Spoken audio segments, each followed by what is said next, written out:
ছবিগুলো একজন পাঠালো। আমার এখানে এখন মধ্যরাত, কয়েকটি ছবি মাথা থেকেই বের হচ্ছে না। আমার জন্য কারো রক্ত ঝরলো এটা ভেবেই খারাপ লাগছে। প্রিয় ভাই আমার, আমি জানি না আপনি কে, শুধু জানি আপনার পরিহিত টি শার্টের বুকে বাংলাদেশের মানচিত্র। আপনি এবং আমি একই। আমার মারা ছয় অজান্তে গিয়ে আপনার পায়ে লেগেছে। আপনি হয়তো হাসি মুখেই বলেছেন আপনি খুশি, কিন্তু একটি সজোরে আসা বলের আঘাত কতটা ভোগায় তা আমাদের থেকে ভালো আর কেই বা জানে। কখনো দেখা হলে আমাকে বুকে জড়িয়ে নিয়েন, মাথায় হাত বুলিয়ে দিয়েন। আপনার কষ্টে আপনার এই ছোট ভাইও ব্যথিত। এই কথাগুলো লিখেই সামাজিক যোগাযোগ মাধ্যমে আঘাত পাওয়া সেই ভক্তকে নিয়ে পোস্ট করেছেন টাইগার ক্রিকেটার তাওহিদ হৃদয়।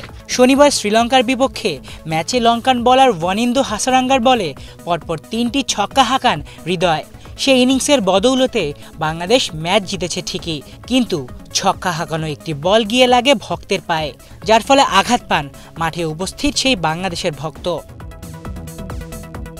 সেই ঘটনা জানার পর ভক্তকে নিয়ে হৃদয় বিদারক পোস্টটি করেন হৃদয়, যা ভাইরাল হয়েছে সামাজিক যোগাযোগ মাধ্যমে, জয় করেছে ভক্তদের মন।